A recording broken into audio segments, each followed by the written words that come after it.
سب سے بڑے چیلنجز آج کیا ہیں؟ نمبر 1 چیلنج کہ ہم نے اپنی ملک کی انوائرمنٹ کا دھیان رکھنا ہے۔ ہم نے فارسٹ کور اس ملک میں دنیا کے ایوریج سے بہت نیچے جا چکا ہے۔ جنگلات جو بنائے تھے انگریز نے وہ بھی ہم نے ختم کر دیا۔ ہم نے اپنے دریاؤں کو پلوٹ کر دیا، پانی کے اندر وہ چیزیں ڈالی ہیں جس کی وجہ سے نیچے جیسے جیسے انڈس نیچے جاتا ہے، جو دریائے سندھ، تو جو نیچے پانی ہے زمین کے نیچے وہ پلوٹ ہوتا جا رہا ہے۔ ایک سپریم کورٹ کی فیصلہ ہے، اس میں سپریم کورٹ نے کہا کہ کس طرح جو گراؤنڈ واٹر ہے سندھ کے اندر وہ 70% پلوٹڈ ہے۔ پھر ہم نے اپنی جو ہوا ہے اس کو پلوٹ کر دیا، اپنے ایٹماسفیئر کو۔ لاہور کے اندر جو پولوشن ہے اب وہ، اور خاص طور پہ سردیوں میں، تو وہ جو ڈینجر لیول سے بھی اوپر چلی جاتی ہے پولوشن۔ اس کا مطلب کہ بچوں کے اوپر، بوڑھوں کے اوپر اس کا بہت برا ان کی صحت کے اوپر اثر آتا ہے۔ اور اس کی وجہ یہ ہے کہ ان پلانڈ سٹی ہے۔ ہم نے اپنے پچھلے 20 سال میں 70% جو کور تھا، جو فارسٹ کور تھا، جو درخت لگے ہوئے تھے، وہ ختم کر دی اور کانکریٹ بنا دی وہاں۔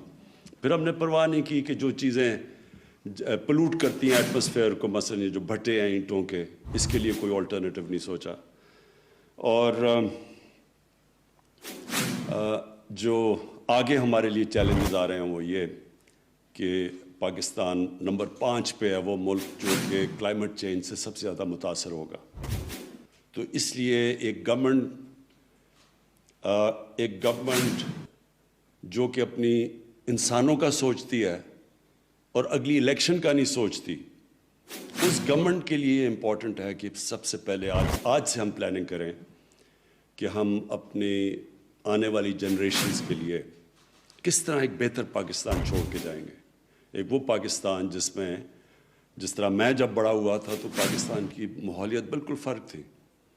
لاہور میں جو عام نلکے کا پانی تھا وہ بڑا، یعنی ساری نلکے کا پانی پیتے تھے، بلکہ میرے گھر کے باہر نہر تھی اور میں نے اپنی آنکھوں سے دیکھا ہوا گرمیوں میں لوگ سائیکل سے رکتے تھے اور نہر سے پانی پیتے تھے، اور وہی نہر پھر آہستہ آہستہ پلوٹ ہوتی دیکھی۔ سورج سارا چلا گیا نہر میں۔ دریا راوی، ہمیں یاد ہے بوٹنگ کرتے تھے، چھوٹے ہوتے تھے تو ہم اسپیشل ٹریٹ ہوتی تھی کہ وہ 12 دری میں وہ کشتی میں جائیں۔ وہی دریائے راوی ایک سیوریج ڈمپ بن چکا ہے۔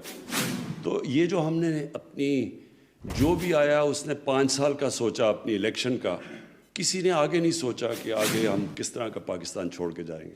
تو ہماری گورنمنٹ کے اوپر یہ سب سے، میرے خیال میں میری گورنمنٹ پہ سب سے بڑی ذمہ داری یہ ہے کہ ہم یہ اپنے ملک کو، اس کے اندر جو یہ انوائرمنٹل ڈیگریڈیشن آئی ہے، اس کو ہم ٹھیک کریں اور اس ملک کو، اپنی قوم کو اس راستے پہ لگائیں کہ ہم یہ سب کچھ پھر واپس اپنی انوائرمنٹ کو، اپنے فارسٹ کور بھی امپروو کریں، اپنے درائے بھی صاف کریں، اپنی جو ایئر پولوشن ہے اس کو بھی ٹھیک کریں۔ تو یہ جو ہمارا انیشیٹو تھا، پاکستان کی تاریخ میں پہلی دفعہ کسی گورنمنٹ نے درخت لگانے کا سوچا، اور بڑا مذاق اڑایا گیا ہمارا شروع میں۔ جب پختونخوا میں ہماری حکومت آئی تو ہم نے فیصلہ کیا کہ 1 ارب درخت اگائیں گے، تو مسلسل مذاق اڑا، اور ابھی بھی جو ہمارے مخالف ہیں وہ مانتے ہی نہیں کہ یہ کوئی ہو سکتا ہے، کیونکہ کسی نے یہ سوچا ہی نہیں ہے ان چیز کا، کیونکہ کسی نے سوچا ہی نہیں آگے 5 سال سے آگے کہ کیا ہوگا۔ تو میں اس میں پہلے تو میں جو پختونخوا کے اندر ہمارا جو بہت کامیاب ایکسپیریمنٹ ہوا 1 ارب درخت لگانے کا، اور وہ جو ہم نے، جس طرح زرتاج نے کہا کہ ہم نے باہر سے آڈٹ کروائی۔ WWF ایک باہر کی انٹرنیشنلی اکنالجڈ NGO ہے، اس نے پہلے 2 دفعہ ویریفائی کیا، اور اس کے علاوہ پھر ورلڈ اکنامک فورم انہوں نے اپنی طرح ویریفائی کر کے اس کو سپورٹ کیا، ہماری جو بلین ٹری سونامی تھی۔ آج ہمارے منسٹر بیٹھے ہوئے ہیں پختونخوا کے، جو فاؤنڈر ممبر بھی ہیں تحریک انصاف کے، شاہ فرمان کے ساتھ یہ اشتیاق اڑموڑ، تو انہوں نے ان کو وزیر بنایا، میں نے جب 2013 میں، اور انہوں نے پھر ایک اس طرح کی چیزیں ایک جنون سے صرف ہوتی ہیں، ایک 9 to 5 جاب میں ایسی چیزیں نہیں ہوتی. تو پہلے تو مقابلہ کیا انہوں نے ٹمبر مافیا کا، اور اس میں پھر ہم شہادتیں بھی ہوئیں فارسٹ گارڈز کی. اور پھر میں نے ایک تصویر، مجھے پتہ چلا کہ ٹمبر مافیا نے کسی کو، ہمارے فارسٹ گارڈ کو مارا، تو میں نے اس کو ٹیکسٹ کیا کہ خود جائے. تو پھر میں نے تصویر دیکھی کہ اشتیاق اور موڈ کلیشنکوف پکڑ کے جا رہے ہیں ان کے پیچھے. تو اس طرح کے ریزولو سے پھر جب اس طرح کی ڈٹرمنیشن ہوتی ہے تو اس لیے وہ سارا ہمارا پروجیکٹ کامیاب ہوا. اب یہ جو نیا انیشیٹو ہے، میں امین اسلم آپ کو خاص طور پہ اس کے اوپر کریڈٹ دیتا ہوں، اور ساتھ ساتھ شاہ فرمان آپ کو بھی، جو ہمارے گورنر کے پی کے. کیونکہ دیکھیں، یہ لوگ، عوام درخت تب اگائے گی اور ان کو پھر ان کی حفاظت کرے گی جب عوام کو ان کے بینیفٹ سے پتہ چلے کہ ہمارے لیے کیا. میں بھوکا مر رہا ہوں اور مجھے کوئی کہے جی درخت اگا دو، میں کیوں درخت اگاؤں گا؟ سردی میں میرا برا حال ہے، برف پڑی ہوئی ہے، تو میں کیوں وہ درخت نہیں کاٹوں گا اپنے آپ کو گرم رکھنے کے لیے. تو یہ جو انیشیٹو ہے یہ بڑا ضروری ہے کہ مقامی لوگوں کو اس سے فائدہ ہوگا، لوگوں کو بینیفٹ ہوگا درخت اگانے کا.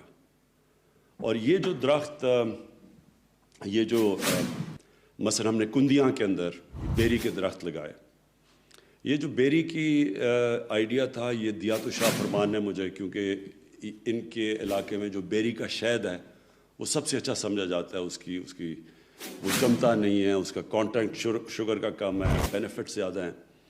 تو ہم نے پھر یہ جو ابھی امین اسلم نے آپ کو پلانٹیشن دکھائی ہے، کندیاں کا ایک بہت بڑا جنگل ہوتا تھا انگریز کے زمانے میں، یہ میاں والی میں ڈسٹرکٹ میں.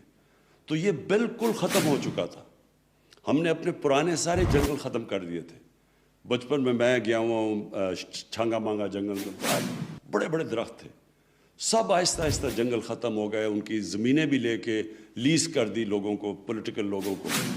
تو یہ جو ریکلیم کیا بعد میں اس کے اندر یہ چیز آئی. تو یہ جو آئیڈیا تھا کہ ہم اپنے جنگل کو استعمال کریں ہنی پروڈکشن کے لیے، شہد کے لیے، یہ زبردست آئیڈیا اس لیے ہے کہ اس پہ امیجیٹلی لوگوں کو نوکریاں ملیں گی. جب عام لوگوں کو، مقامی لوگوں کو نظر آئے گا کہ ہم پیسہ بھی بنا سکتے ہیں، ہماری روزگار بھی آ سکتا ہے، تو وہ پھر سب سے زیادہ وہ جنگلوں کو پروٹیکٹ کرتے ہیں. تو ایک تو یہ اس کے جو آئیڈیاز آپ نے امین اسلم بتایا کہ اس کی جو ایکسپورٹس ہیں دنیا میں، ہماری پاکستان کی بہت ہی کم ہے، حالانکہ ہمارے پاس بڑی ورائٹی ہے، ڈفرینٹ قسم کے مختلف ہنی اس ملک میں آ سکتے ہیں. پہاڑوں میں اور ہیں، یہ جو سیمی ایرڈ ایریا ہے جو بیری اگتی ہے یہ بالکل اور ہے. اور پھر ہمارے 12، آپ کو پتہ ہے نا پاکستان میں 12 کلائمیٹک زون ہیں. یہ بڑا یونیک ہم بیٹھے ہوئے ہیں کہ اوپر سے لے کے سمندر تک 12 مختلف موسم ہیں. 12 مختلف موسم کا مطلب کہ 12 مختلف قسم کی ہیبیٹیٹ ہے، یعنی مختلف قسم کے پلانٹس اگتے ہیں، درخت اگتے ہیں. ہمارے بڑی ورائٹی ہے اس ملک میں، تو اس لیے شاید بھی ہم مختلف ورائٹی کے بنا سکتے ہیں. اور یہ جو انیشیٹو آپ نے لیا ہے یہ اس لیے زبردست ہے کہ اس میں گورنمنٹ اب مدد کرے گی. کیسے مدد کرے گی؟ اگر ہم کبھی بھی ایکسپورٹ نہیں کر سکتے جب تک کوالٹی کنٹرول نہ ہو. ایکسپورٹ صرف ہوتی کوالٹی کنٹرول پہ. ہمارے پاس اس وقت جو سبزیاں ہیں دنیا میں بہترین سبزیاں ہیں، ہمارا پھل ہے دنیا میں مانا جاتا ہے، لیکن بکتا نہیں ہے کیونکہ کوالٹی کنٹرول نہیں ہے. اب یہ مڈل ایسٹ میں یہاں سے جو سبزیاں اور جو ہم پھل ایکسپورٹ کر سکتے ہیں، کوئی مقابلہ نہیں کر سکتا پاکستانی پھل کا. آپ مڈل ایسٹ میں کئی دفعہ سیب کھائیں اور کیلا کھائیں تو اس میں فرق ہی نہیں پتہ چلتا.